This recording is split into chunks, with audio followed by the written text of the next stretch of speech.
The envelope arrived on a Tuesday morning, its crisp white surface marred only by the bold red stamp that read, "Notice of Eviction." I stood on the porch of my childhood home, the same porch where my father had taught me how to tie my shoes, where my mother had planted the now overgrown rose bushes. My hands trembled as I held the paper, not from anger, but from a deep, sinking disbelief. The house had been in my family for 3 generations. My grandfather had built it with his own hands after returning from the war, and my father had raised me here. It was more than just a house. It was a living, breathing part of my family's history. And now, according to this document, it was no longer mine. The notice claimed that the property had been sold due to unpaid fines and violations. But that was impossible. I had paid off the mortgage years ago.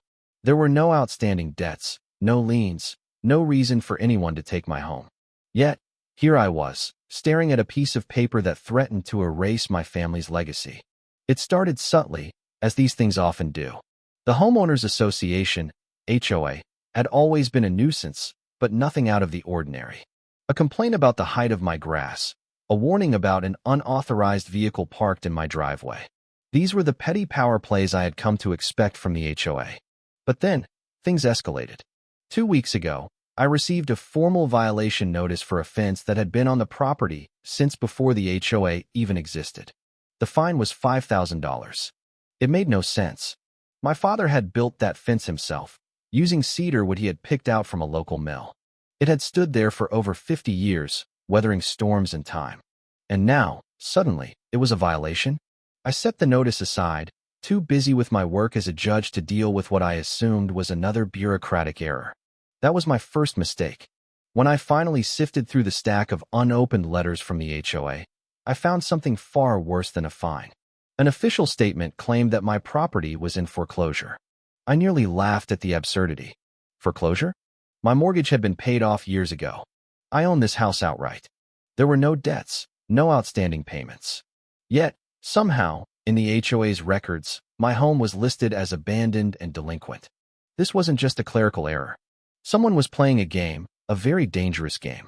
I decided to march down to the HOA office, housed in a sleek, modern building in the center of the neighborhood. It was a far cry from the humble, family-friendly organization it had once been. The new HOA president, Victoria Langley, had taken over last year, and since then, the rules had tightened, the fines had increased, and properties had started changing hands at an alarming rate. When I stormed into Victoria's office, I was met with an unsettlingly calm smile. "Ah, Judge Carter," she said smoothly, setting down her expensive fountain pen. "I was wondering when you'd come in." Her tone sent a chill down my spine. It was too smug, too prepared. "What the hell is this?" I demanded, slamming the foreclosure notice onto her desk. She barely glanced at it. Instead, she folded her hands neatly in front of her, as if I were the one causing the problem. "That, Judge Carter, is a consequence of noncompliance." "Noncompliance with what?" I snapped. "I paid off this home years ago. You have no authority to foreclose on private property." Victoria's lips curled into a smirk. "Oh, but we do." She pulled out a thick file, flipping through the pages before sliding one across the desk toward me. "According to our updated HOA regulations, any home with unpaid fines exceeding $3,000 is subject to property reassignment under the HOA's jurisdiction." My blood ran cold as I scanned the document. It was real, or at least it looked real. A bylaw change had been passed 6 months ago, restructuring the way the HOA could handle abandoned or delinquent properties. And because I had unknowingly let my so-called fines stack up, my house had been legally seized. They had stolen it right out from under me. "This is fraud," I growled, gripping the edge of her desk. Victoria's expression remained infuriatingly composed. "You're welcome to contest it in court," she said lightly, tilting her head. "But I'd advise against it. You see, the sale has already gone through. Your house has a new owner now." The words hit me like a sledgehammer. I stared at her, my mind racing. My home, my family's home, had already been sold. "Who bought it?" I asked, my voice dangerously low. She sighed, feigning sympathy. "That information is privileged until the official transition is complete." I clenched my jaw, breathing heavily through my nose. My instincts as a judge kicked in, analyzing the situation. Victoria was confident, too confident. That meant she believed she had covered her tracks well enough that even I couldn't touch her. But she had underestimated one crucial detail. I wasn't just any homeowner. I was a sitting judge, and I had every intention of using the full extent of the law to bring her and her fraudulent scheme crashing down. I took a deep breath, regaining my composure. "Victoria," I said, my voice cool and measured. "You have no idea what you've just done." Her smirk faltered just slightly. I turned on my heel and strode out of the office, my mind already working at 100 miles per hour. The fight for my home had just begun. I knew I had to act fast. The moment I walked out of that office, the clock started ticking. Victoria Langley thought she had won, but she had no idea who she was dealing with. She might have been able to intimidate other homeowners with her legal jargon and fabricated bylaws, but she had made one crucial mistake. She messed with a judge who knew the law better than anyone. I pulled out my phone the second I stepped into my car. My first call was to Detective Marcus Hale, an old friend from my days as a prosecutor. If something criminal was happening here, I needed someone with the power to investigate. The second call went to the county clerk's office. I needed every record on my home, purchase history, deeds, transfers, anything that might give me a trail to follow. While I waited for the paperwork, I took another route, my neighbors. Victoria's smirk had been too calculated. It meant I wasn't the first target. And if I wasn't the first, that meant others had fallen before me. I started with Mrs. Gladstone, a sweet widow in her 70s who had lived on this block longer than I had. When I knocked on her door, she answered with tired eyes. "Oh, Judge Carter," she said with a small, weary smile. "I was just about to call you." I frowned. "Call me about what?" She stepped aside, motioning for me to enter. "It's happening again," she whispered, closing the door behind us. My stomach twisted. "What's happening again?" She sat me down at her dining table, pulling out a box full of letters, eviction notices, violation warnings, increasing fines, all sent from the HOA over the last 6 months. "They did it to the Andersons, the Martinez family, and now they're coming for me," she said, her voice trembling. "I don't know what to do." I thumbed through the papers, my heart pounding. The pattern was clear as day. Fines that seemed to come out of nowhere, disputes over nonsense violations, and then the final blow, foreclosure under some bogus new HOA bylaw. "How long do you have?" I asked, already calculating timelines in my head. 2 weeks, she whispered. "After that, they said my house will be reassigned to a new owner." I clenched my jaw. "Not if I can help it." She reached out, gripping my wrist. "They'll come after you next," she said with fear in her eyes. "They always do." I offered her a reassuring nod, but inside, I was seething.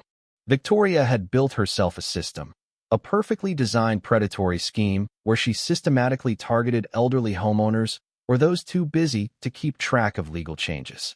She buried them in fines, created a false sense of hopelessness, and then swooped in to claim their properties under fraudulent laws that nobody had voted on. It was organized theft, hiding behind the pretense of HOA regulations.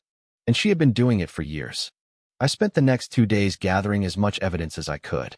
I spoke to 8 different homeowners who all had eerily similar stories. I cross-referenced my findings with records from the county clerk's office, and sure enough, dozens of homes in the last 5 years had mysteriously changed hands under HOA foreclosure. The most damning evidence, however, came from Linda Hawthorne, the HOA's former treasurer, who had mysteriously resigned 6 months ago. I tracked her down at a small diner outside of town, where she nervously sipped her coffee, her hands shaking. "I shouldn't be talking to you," she muttered. "You know what's happening," I said, "and you know it's illegal." She exhaled sharply. "Of course I know. I saw the paperwork before I left." "But Victoria, she's got people on the inside, Judge Carter. Real estate agents, clerks at the county office, even a few in law enforcement. She's got connections." I leaned forward. "Linda, if you have documents, I can protect you." She hesitated, then sighed. "I made copies." My heart pounded. "Do you still have them?" A slow nod. "I do. But if I hand them over, I need your word that I'll be safe." "You have my word," I promised. "And not just as a judge. As someone who won't let her get away with this." That was enough.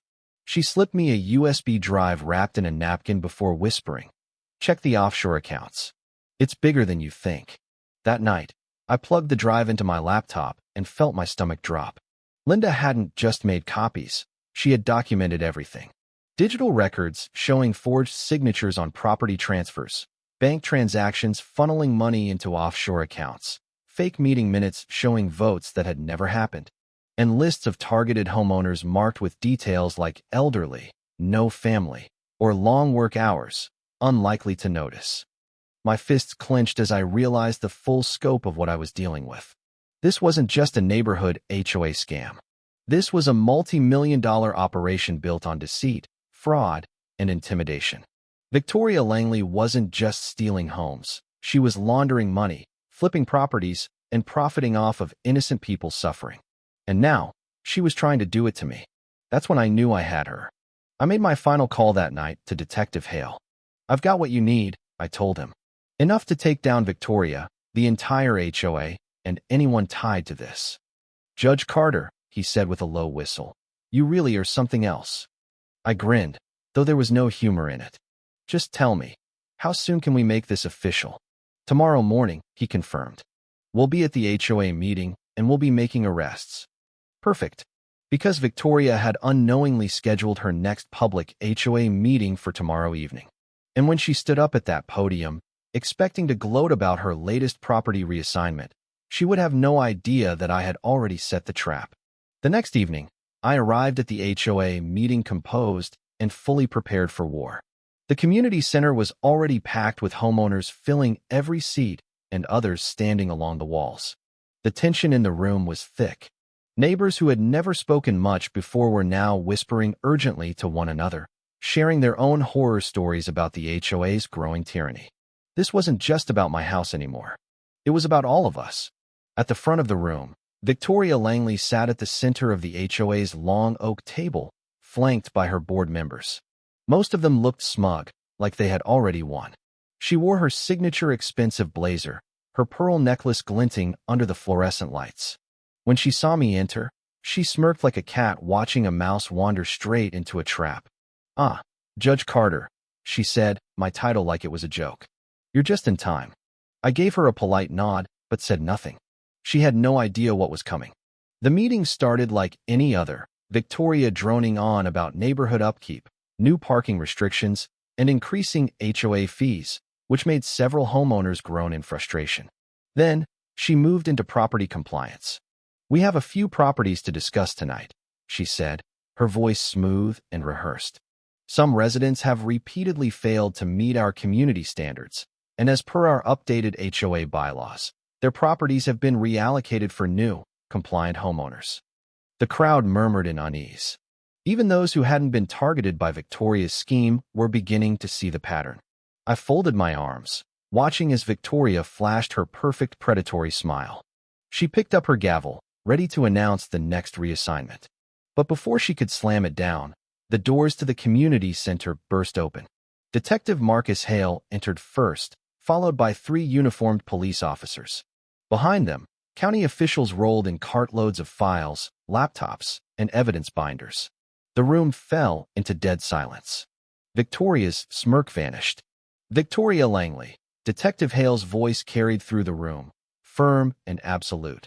"By the authority of the state, you're under arrest for fraud, money laundering, and conspiracy to commit real estate theft." The room exploded into gasps and murmurs. Victoria blinked rapidly, as if her mind was scrambling to process what was happening. Then, she let out a forced laugh. "This is absurd," she scoffed, tossing her hair. "I don't know what this is about, but—" "Save it."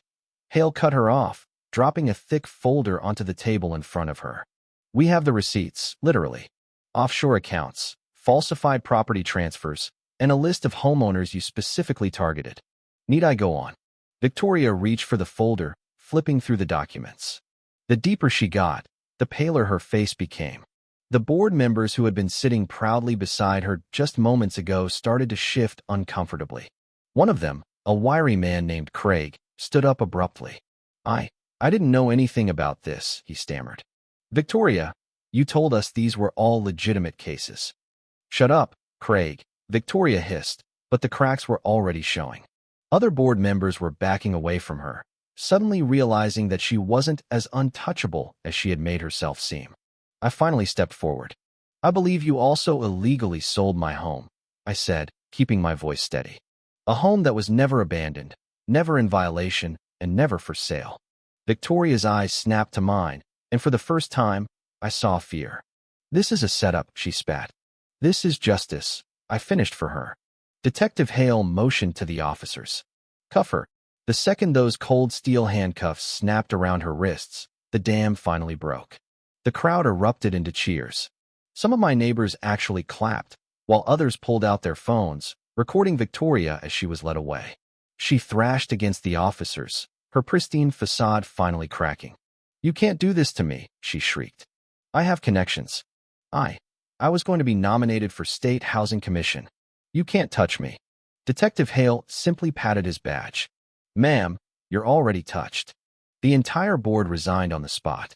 Every fraudulent contract was voided, and best of all, every stolen home was returned to its rightful owner.